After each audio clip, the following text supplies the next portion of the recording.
ટૂંક નોંધ લખો મોબિલિટી. શરૂઆત આજે મોબિલિટીથી કરીશું. નાની સરખી ટૂંક નોંધ છે તો મોબિલિટી વિશેની ટૂંકમાં માહિતી. મોબિલિટી એટલે ગતિશીલતા.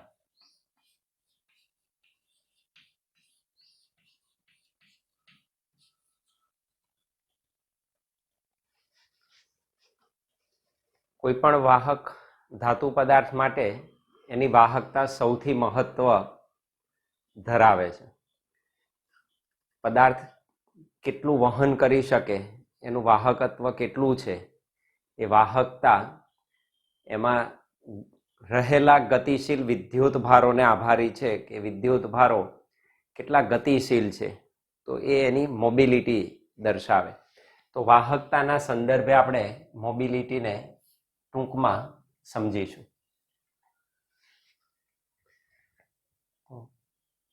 કોઈ પણ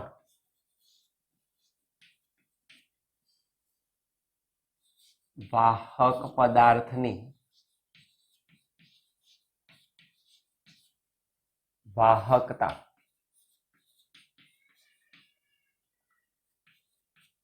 તેમાં રહેલા ગતિશીલ એટલે મોબાઈલ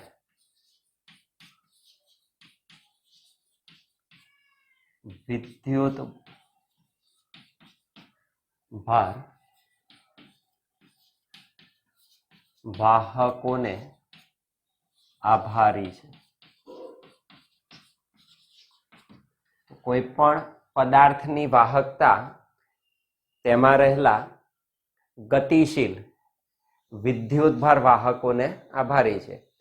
જેમ ગતિશીલ વિદ્યુતભાર વાહકોની સંખ્યા વધારે હોય તેમ પદાર્થની વાહકતા વધે.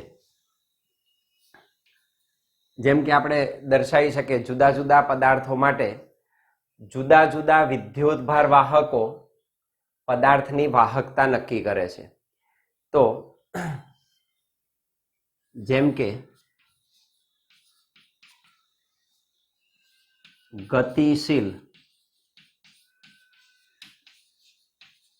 વિદ્યુતભાર વાહકો, ગતિશીલ વિદ્યુતભાર વાહકો તરીકે નંબર 1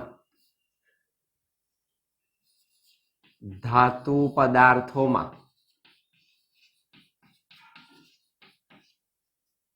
રહેલા મુક્ત ઇલેક્ટ્રોન.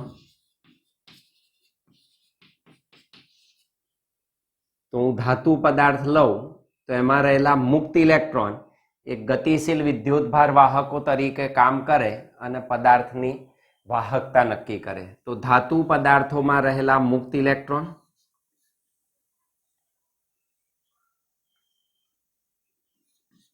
વિદ્યુત વિભાજ્ય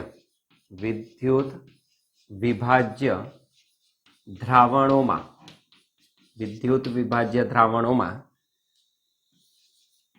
બંને પ્રકારના ધન અને ઋણ વિદ્યુતભારિત આયનો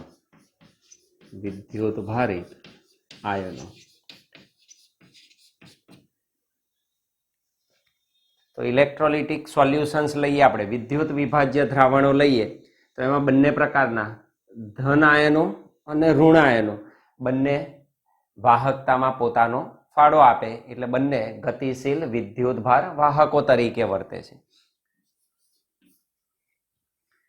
આયનીકૃત વાયુમાં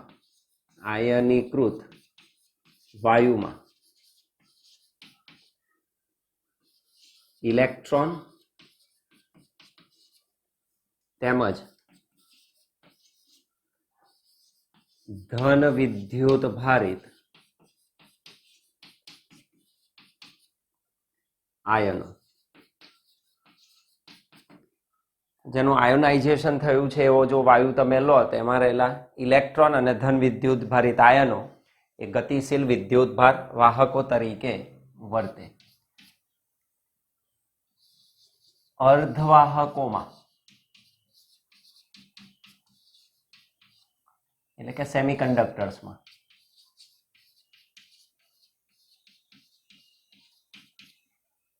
અર્ધવાહકોમાં રહેલા આંશિક ઇલેક્ટ્રોન તેમજ આંશિક હોલ. તો અર્ધવાહકો તમે લો તો આંશિક રીતે ઇલેક્ટ્રોન તેમજ આંશિક હોલ તમે લખી શકો રહેલા ની જગ્યાએ આમ લખાય રહેલા અંશતઃ ઇલેક્ટ્રોન, અંશતઃ ઇલેક્ટ્રોન અને અંશતઃ હોલ એ વિદ્યુતભાર વાહકો તરીકે હોય છે. હોલ એટલે ઇલેક્ટ્રોનની ઉણપ, હોલ એટલે ઇલેક્ટ્રોનની ઉણપ, ઇલેક્ટ્રોનની ગેરહાજરી એ હોલનું નિર્માણ કરે. તો અર્ધવાહકોમાં અંશતઃ ઇલેક્ટ્રોન અને અંશતઃ હોલ એ ગતિશીલ વિદ્યુતભાર વાહકો તરીકે વર્તે છે. તો આ રીતે જુદા જુદા પદાર્થોમાં ગતિશીલ વિદ્યુતભાર વાહકો તરીકે જુદા જુદા વિદ્યુતભારો વાહકો તરીકે પોતાનો ફાળો આપે છે.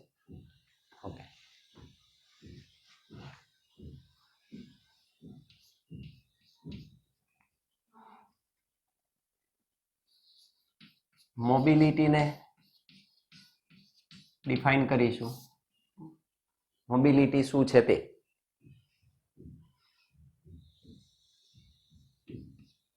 એકમ વિદ્યુત ક્ષેત્ર દીઠ, એકમ વિદ્યુત ક્ષેત્ર દીઠ ડ્રિફ્ટ વેગ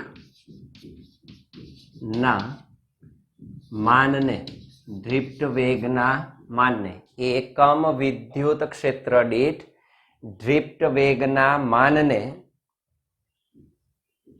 વિદ્યુત ભાર વાહક, વિદ્યુત ભાર વાહક ની મોબિલિટી કહેવાય, મોબિલિટી કહે છે. તો એકમ વિદ્યુત ક્ષેત્ર દીઠ ડ્રિફ્ટ વેગનું માન એના વિદ્યુતભાર વાહકની મોબિલિટી તરીકે ઓળખાય. તેની સંજ્ઞા, મોબિલિટીની સંજ્ઞા મ્યુ તરીકે લઈશું. મોબિલિટી મ્યુ તરીકે આપણે દર્શાવીશું. That is mu is equal to માનાંક વીડી સદિશ, ડ્રિફ્ટ વેગનું મૂલ્ય એનું માનાંક, એકમ વિદ્યુત ક્ષેત્ર દીઠ તો વિદ્યુત ક્ષેત્રનું માન. તો મ્યુ બરાબર માનાંક વીડી સદિશ અપન ઈ, આ એનું સૂત્ર થયું. તો મ્યુ બરાબર વ્યાખ્યા પરથી તમે લખી શકો માનાંક વીડી સદિશ અપન ઈ.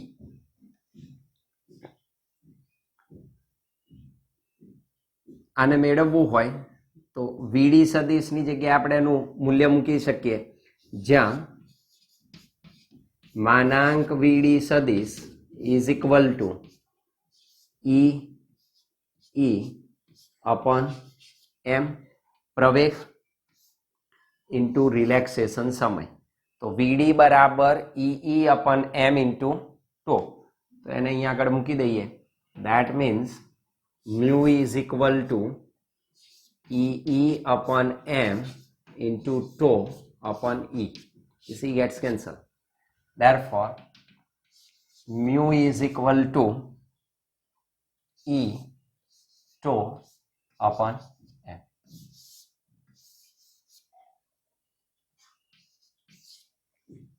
તો આ રીતે તમે મોબિલિટીને સૂત્રની રીતે લખી શકો. તો મ્યુ બરાબર E tau upon M લખી શકાય.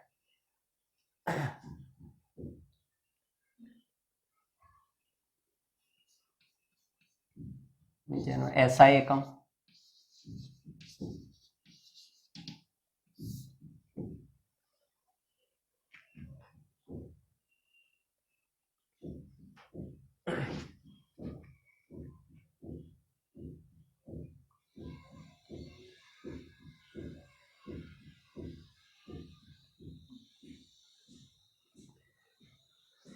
તો આના ઉપરથી તમે એનો એસઆઈ એકમ મેળવી શકો. વીડી એટલે ડ્રિફ્ટ વેગ, વેગનો એકમ મીટર પર સેકન્ડ, ઈનો એકમ વોલ્ટ પર મીટર. તો હું આમ લખી શકું મીટર પર સેકન્ડ, વોલ્ટ પર મીટર.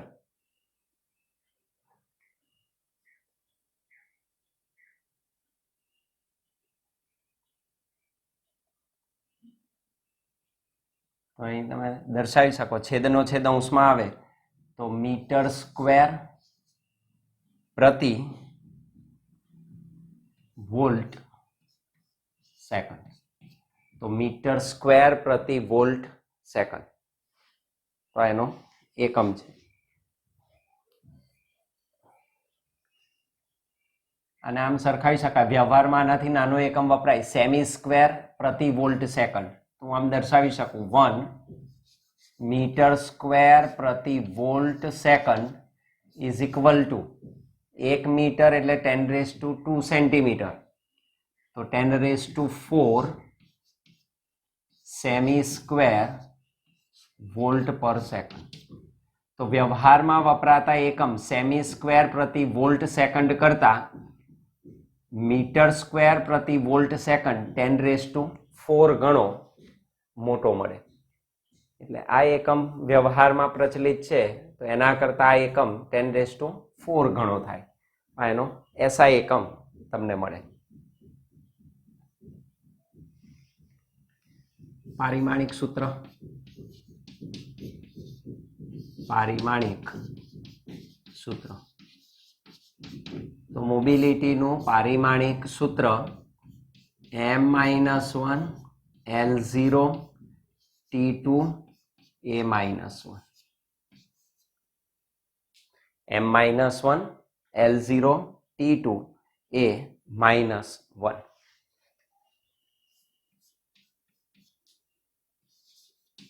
મોબિલિટી હંમેશા ધન મળે છે. તો વિદ્યુતભાર વાહકની ગતિશીલતા જે છે, વાહકતા, એ મોબિલિટી હંમેશા પોઝિટિવ તમને મળે. તો મોબિલિટી હંમેશા ધન મળે. એટલે જ આપણે અહીંયા આગળ માનાંક લખ્યો અને મૂલ્યની વાત કરીએ છીએ. મોબિલિટી હંમેશા ધન મળે છે.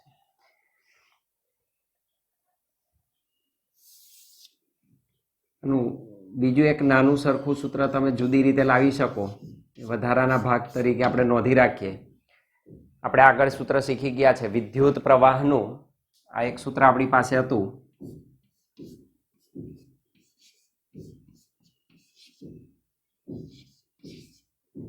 I બરાબર NA VD E. કોઈ પણ વિદ્યુત ભાર તમે લઈ શકો Q કે. હું આને આમ દર્શાવી શકું I/A બરાબર એને છેદમાં લાવી દીધું NVDE. I/A બરાબર NVDE. I/A એટલે વિદ્યુત પ્રવાહ ઘનતા, that is J is equal to NVDE. પણ આપણે ઓહમના નિયમનો ઉપયોગ કરી શકીએ. સદિશ સ્વરૂપ હતું J બરાબર સિગ્મા E, તો આને બદલે હું લખી શકું સિગ્મા E બરાબર NVDE. therefore આ VD અને એના છેદમાં E લઈ જઈએ તો VD/E બરાબર આ છેદમાં આવશે તો સિગ્મા/NE. સિગ્મા/NE અને VD/E એટલે mobility mu. that means mu is equal to sigma/NE. E એટલે કોઈ પણ વિદ્યુત ભાર, તમે Q લખી શકો જનરલ. આ રીતે પણ મોબિલિટીનું સૂત્ર તમે મેળવી શકો. બીજું યાદ રાખી શકાય મ્યુ બરાબર સિગ્મા/NE. અને સિગ્મા એ વાહકની વાહકતા છે. તો આના ઉપરથી તમને વાહકતાનું સૂત્ર મળે સિગ્મા બરાબર મ્યુ NE. સિગ્મા બરાબર મ્યુ NE. જે વિદ્યુત ભાર વાહક હોય તે, ઇલેક્ટ્રોન હોય તો ઇલેક્ટ્રોન, કે હોલ હોય તો હોલ, તો એની રીતે આ વાહકતા તમને મળી શકે તો સિગ્મા બરાબર મ્યુ એની. આટલું થોડુંક ધ્યાન રાખો તો વધારે યોગ્ય છે.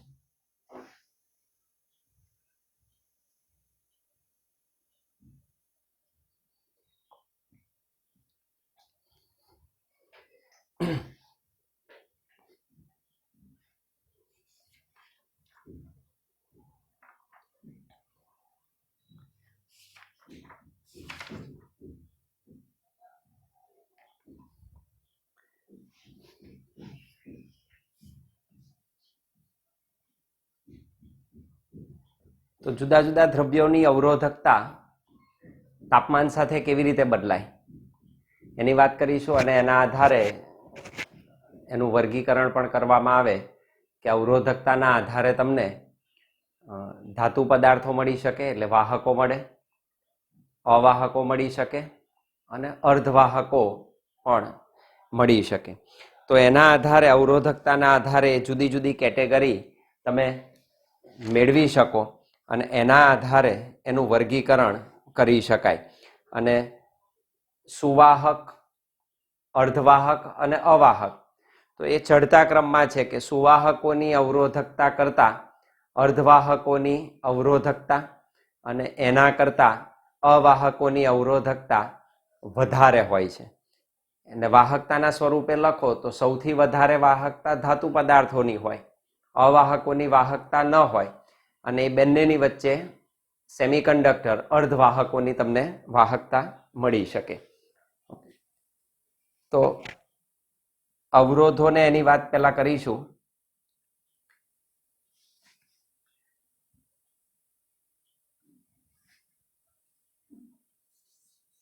અવરોધો ના પ્રકાર જણાવી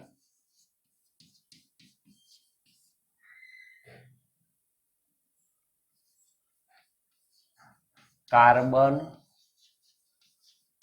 અવરોધકોનો વર્ણ સંકેત સમજાવો.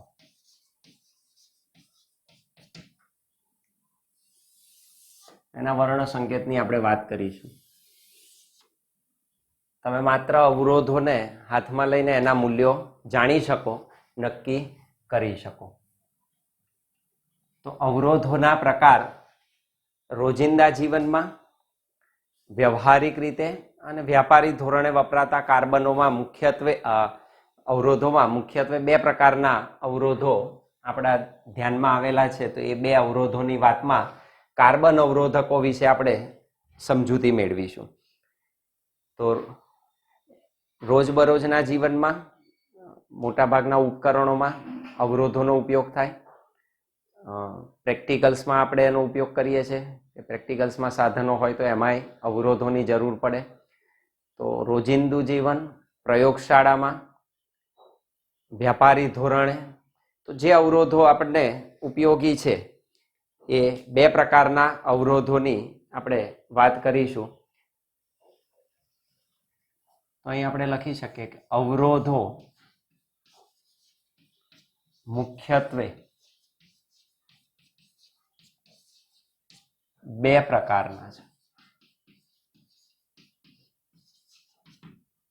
નંબર 1, એક છે wire bound resistors. Wire bound resistors, બંધિત તાર અવરોધકો. પહેલા છે બંધિત તાર અવરોધકો. એની થોડીક માહિતી લખી દઈએ. Wire bound resistors.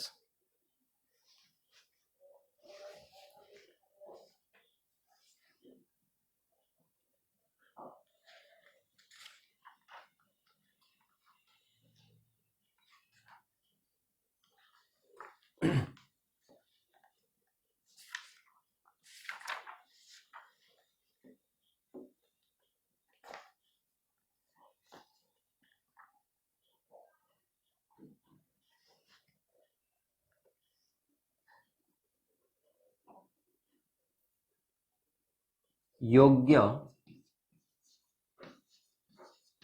પદાર્થો પર મેંગેનીન યોગ્ય પદાર્થો પર મેંગેનીન કોન્સ્ટન્ટન મેંગેનીન કોન્સ્ટન્ટન નિક્રોમ તેમજ મિશ્ર ધાતુઓ, આ બધી મિશ્ર ધાતુઓ જ છે. મેંગેનીન, કોન્સ્ટન્ટન, નિક્રોમ તેમજ મિશ્ર ધાતુઓ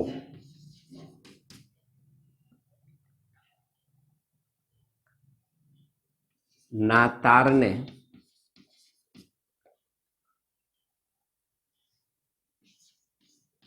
વીંટાળીને,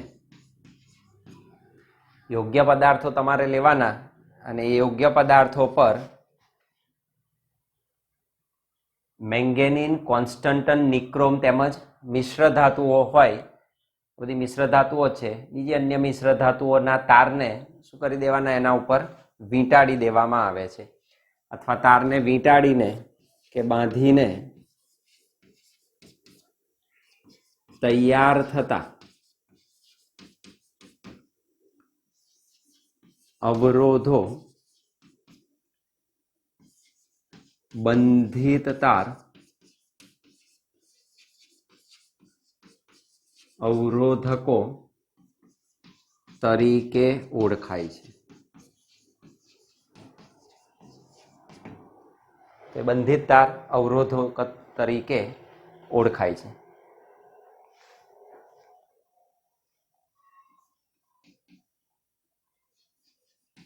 આ અવરોધકો ની અવરોધકતા, આ અવરોધકોની અવરોધકતા તાપમાન પ્રત્યે બીજાની સરખામણીમાં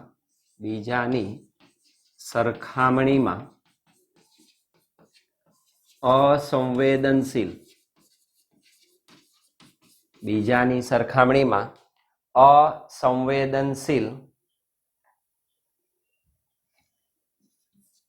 હોવાને લીધે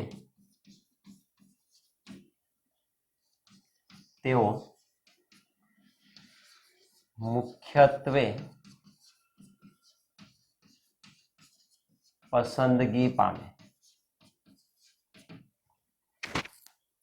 તો આવા જે અવરોધકો છે એમની અવરોધકતા તાપમાન સાથે અસંવેદનશીલ છે. એટલે તાપમાનમાં ઘણો મોટો ફેરફાર કરો તો પણ તેમની અવરોધકતામાં મોટો ફેરફાર થતો નથી. એટલે પ્રયોગશાળામાં આપેલા અવરોધકો તરીકે વાયર બાઉન્ડ રેઝિસ્ટર્સની પસંદગી કરવામાં આવે, કારણ કે મોટા તાપમાનના ફેરફાર સાથે પણ એમની અવરોધકતામાં મોટો ચેન્જ આવતો નથી. એટલે આવા પદાર્થો, મિશ્ર ધાતુઓને આપણે પસંદ કરીએ છીએ. જેમ કે રેઝિસ્ટન્સ બોક્સ હોય તો એમાં રિયોસ્ટેટ હોય. તો આવા જે પ્રયોગશાળાના સાધનો છે એમાં મુખ્યત્વે પસંદગી વાયર બાઉન્ડ અવરોધકોની કરવામાં આવે છે.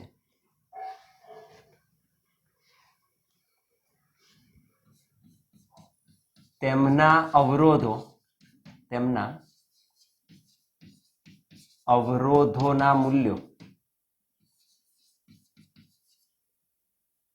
અવરોધોના મૂલ્યો અમુક ઓહ્મથી માંડી કેટલાક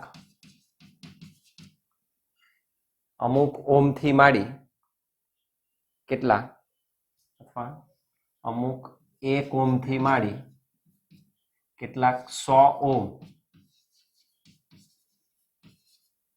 સુધીના હોય છે. એમના અવરોધના મૂલ્યો 1 ઓહ્મના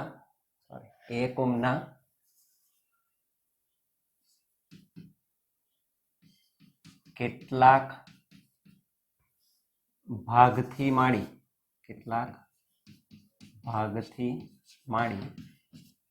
કેટલાક 100 ઓહ્મ સુધીના હોય છે.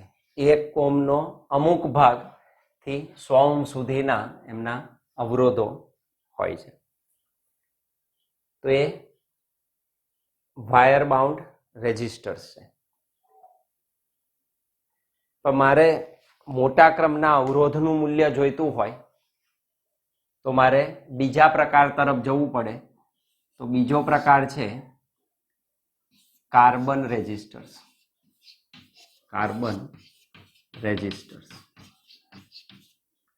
કાર્બન અવરોધકો.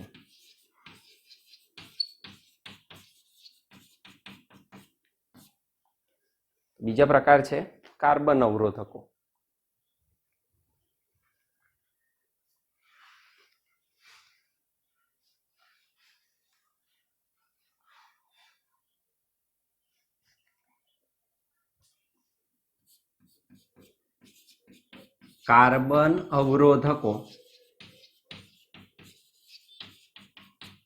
કાર્બન અવરોધકો શુદ્ધ ગ્રેફાઇટ અને રેઝિન યુક્ત પીળાશ પડતા રંગનો પદાર્થ છે રેઝિન. તો કાર્બન અવરોધકો શુદ્ધ ગ્રેફાઇટ અને રેઝિન યુક્ત પદાર્થનું મિશ્રણ તૈયાર કરી બનાવવામાં આવે છે. બેને મિક્સ કરી અને કાર્બન અવરોધકો તૈયાર કરવામાં આવે છે.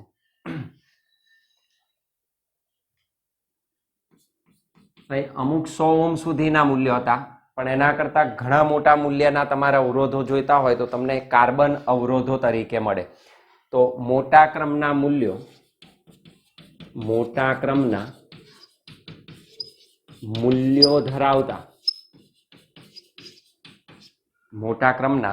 મૂલ્યો ધરાવતા અવરોધો મુખ્યત્વે કાર્બન અવરોધો છે. તો મોટા મૂલ્યના અવરોધો તરીકે આપણે કાર્બન રેઝિસ્ટરનો ઉપયોગ કરીએ છીએ.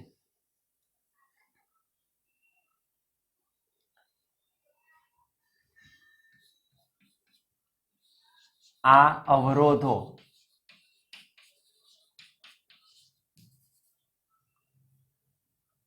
નાના અને સસ્તા હોવાથી બંને પાસા જોવા પડે. આની સાઈઝ ઘણી મોટી હોય, જ્યારે આ અવરોધો પ્રમાણમાં એની સાઈઝ ઘણી જ નાની હોય અને પ્રમાણમાં એના મૂલ્યો ઇકોનોમિક દ્રષ્ટિએ કેવા હોય? સસ્તા. તો આ અવરોધો નાના અને સસ્તા હોવાથી તેમનો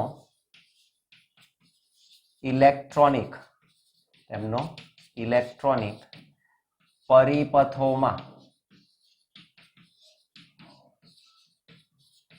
બહોળા પ્રમાણમાં ઉપયોગ થાય છે. મોટા ભાગે ઇલેક્ટ્રોનિક પરિપથોમાં આપણે કાર્બન અવરોધોને ઉપયોગમાં લઈએ છીએ. અને એમનું કદ નાનું હોય, એમના મૂલ્યો કલર કોડ વડે આપણે નક્કી કરી શકીએ.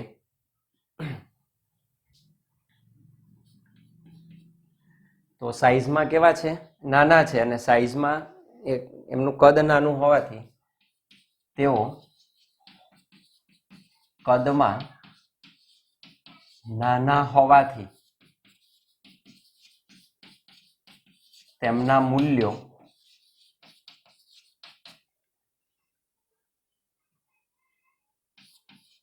Colour code